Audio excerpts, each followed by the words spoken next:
Hello. അപ്പോൾ ഇന്നത്തെ ക്ലാസ്സിൽ നമ്മൾ ചൈൽഡ് ഡെവലപ്മെൻറ്റ് എഡ്യൂക്കേഷൻ്റെ പാർട്ട് 3 വീഡിയോ ആണ് കേട്ടോ. പ്രീവിയസ് ഇയർ ക്വസ്റ്റ്യൻ പേപ്പറിൻ്റെ പാർട്ട് 3 വീഡിയോ ആണ്. കഴിഞ്ഞ ക്ലാസ്സുകൾ ഞാൻ അപ്ലോഡ് ചെയ്തിട്ടുണ്ട്. ഒരു ക്വസ്റ്റ്യൻ പേപ്പറിൻ്റെ 2 പാർട്ടുകളായിട്ട് ഞാൻ ചെയ്തിട്ടുണ്ട്. അതിൻ്റെ ബാക്കിയാണിത്. Family plays a vital role in their child's learning and dash development. Family plays a vital role in their child's learning and social development ആണ് ആൻസർ വരുന്നത്. Social development.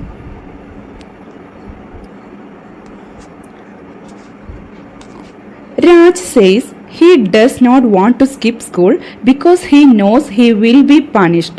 What type of moral development does this show? ഇവിടെ പറയുന്നത് Raj says he does not want to skip school because he knows he will be punished. What type of moral development does this show? Pre-conventional, post-conventional, conventional, super-conventional. ഇവിടെ moral development അല്ലേ, ആരുടെയാണത്? കോൾബർഗിൻ്റെ moral development എന്ന് പറയുന്ന തിയറിനെ base ചെയ്തുകൊണ്ടാണ് ഈ ഒരു question വന്നിട്ടുള്ളത്.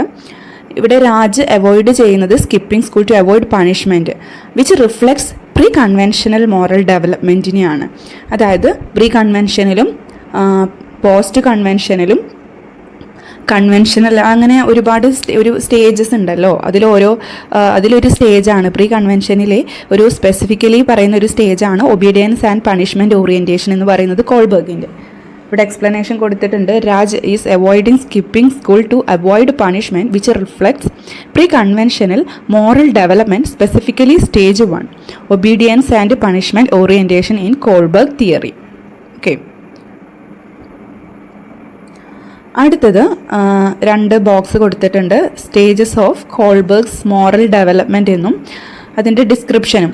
അപ്പോൾ ആ ഒരു കോൾബർഗിൻ്റെ തിയറി നന്നായിട്ട് വായിച്ച് നോക്കിയാൽ അതിൻ്റെ ഒരു ക്ലാസ് ഞാൻ അപ്ലോഡ് ചെയ്തിട്ടുണ്ട് ഗ്രൂപ്പിലല്ല, നമ്മുടെ യൂട്യൂബിൽ അപ്ലോഡ് ചെയ്തിട്ടുണ്ട്. പിയാഷയുടെയും എറിക്സണിൻ്റെയും അതുപോലെ കൊഹ്ലറിൻ്റെയും കോൾബർഗിൻ്റെയും വീഡിയോ തിയറി ഞാൻ അപ്ലോഡ് ചെയ്തിട്ടുണ്ട്. അതിൽ ഇത് വളരെ വ്യക്തമായിട്ട് പറയുന്നുണ്ട്. അത് കാണാത്തവരുണ്ടായി പോയി കാണാം കേട്ടോ. സ്റ്റേജ് 1 ഏതാണെന്നും obedience and punishment orientation. Stage 2 ഏതാണ് വരിക? സ്റ്റേജ് 2, അതുപോലെ സ്റ്റേജ് 4, സ്റ്റേജ് 6.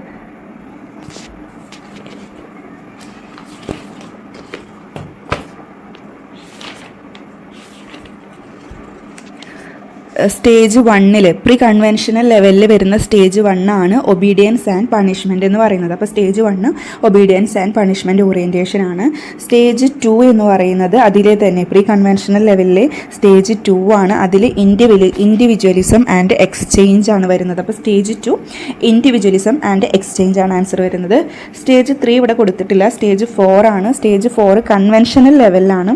കൺവെൻഷനൽ ലെവലിൽ സ്റ്റേജ് 4 മെയിൻറ്റെയിനിങ് സോഷ്യൽ ഓർഡർ ആണ് ആൻസർ വരുന്നത്. അപ്പം സ്റ്റേജ് 4 മെയിൻറ്റെയിനിങ് സോഷ്യൽ ഓർഡർ ആണ്.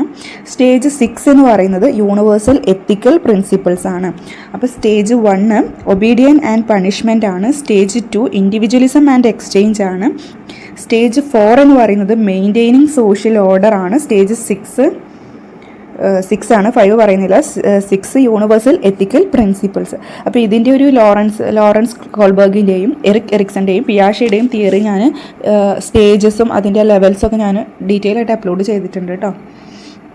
Cycling improves control and dash in children. Cycling improves control and dash in children ഏതാണ്? Plasticity, immobility, mobility, sanctity. ഏതാണ്? മൊബിലിറ്റിയാണ് answer വരിക കേട്ടോ.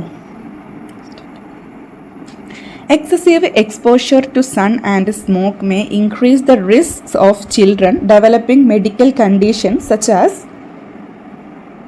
heart problem, diabetes, tuberculosis, cancer. Answer വരുന്നത് ക്യാൻസർ ആണ് കേട്ടോ. Excessive exposure to sun and smoke may increase the risk of children developing medical condition such as cancer. Excessive exposure to sun അതായത് ultraviolet രശ്മികൾ, അതായത് സണ്ണിൻ്റെ ഒരു എക്സസീവ് ആയിട്ടുള്ള exposure to sun and smoke are known risk factors for developing cancer, especially skin and lung cancer. Okay, ഇനി ഇവിടെ match the following ആണ് വന്നിട്ടുള്ളത്. പിയാഷയുടെ തിയറിയിലെ കൊഗ്നിറ്റീവ് തിയറിയാണ്. അതിൽ സ്റ്റേജസ് നമ്മൾ ബൈ ഹാർട്ട് ചെയ്ത് പഠിക്കണം. അതിൽ നിന്ന് ഒരുപാട് ക്വസ്റ്റ്യൻസ് നമ്മൾ കണ്ടിട്ടുണ്ട്.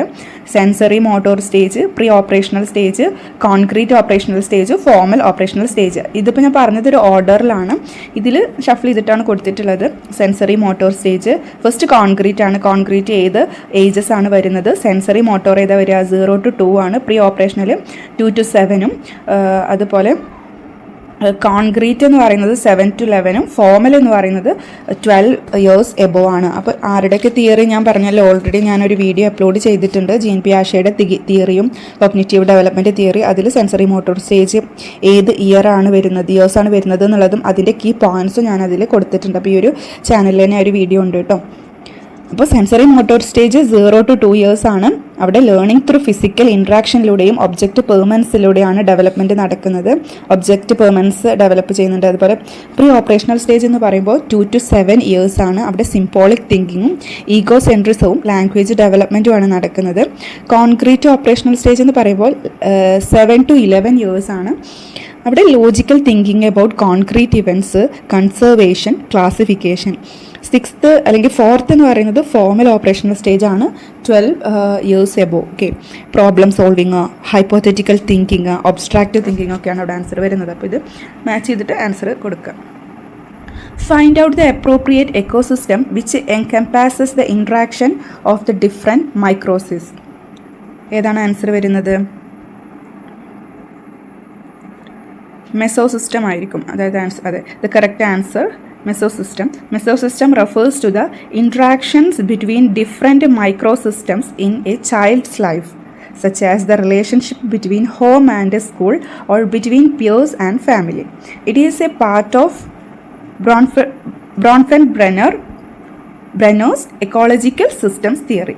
ബ്രോൺഫെൻബ്രെന്നേഴ്സിൻ്റെ എക്കോളജിക്കൽ സിസ്റ്റം തിയറിൻ്റെ ഒരു പാർട്ടായിട്ടാണ് ഇത് വരുന്നത്. അതിലാണ് ഈ ഒരു ക്വസ്റ്റ്യൻ, അവിടെ നിന്നാണ് ഈ ഒരു ക്വസ്റ്റ്യൻ വന്നിട്ടുള്ളത്. അപ്പോൾ മെസോസിസ്റ്റംസ് എന്ന് പറയുന്നത് refers to the interactions between different microsystems in a child's life, such as the relationship between home and school or between peers and family.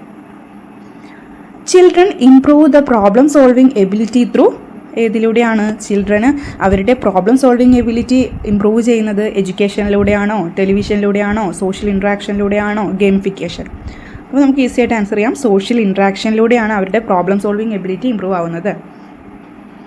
Children enhance their problem-solving ability significantly through social interaction, as it encourages communication, perspective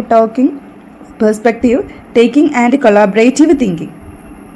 Perspective taking and collaborative thinking, key aspects emphasized in Vygotsky's socio-cultural theory. Computer technology and internet is now an integral part of education, integral part of agriculture, integral part of playing games, integral part of education, integral part of communication. അവിടെ answer വരുന്നത് integral part of education.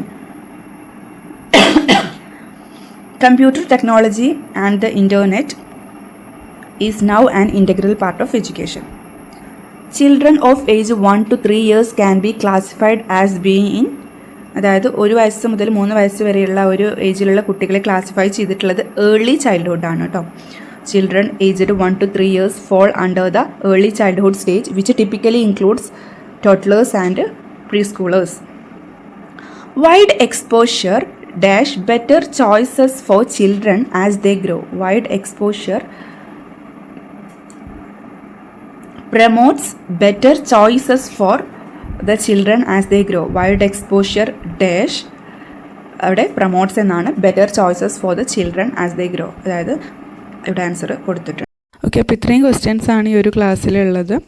ഇനി അടുത്ത ക്ലാസ്സിൽ നമുക്ക് statements type questions നമുക്ക് discuss ചെയ്യാം. ഒരുപാട് statement type questions ഉണ്ട്, ട്രൂ ഫോൾസ് ഏതാണെന്നുള്ളതൊക്കെ ഐഡൻറ്റിഫൈ ചെയ്യാനുള്ളത്. അപ്പോൾ അത് നമുക്ക് അടുത്ത ക്ലാസ്സിൽ ചെയ്യാം. ഇതിൻ്റെ 2 പാർട്ട് ഞാൻ ഓൾറെഡി അപ്ലോഡ് ചെയ്തിട്ടുണ്ട്. അത് കാണാത്തവരുണ്ടെങ്കിൽ അത് പോയി കാണാം കേട്ടോ.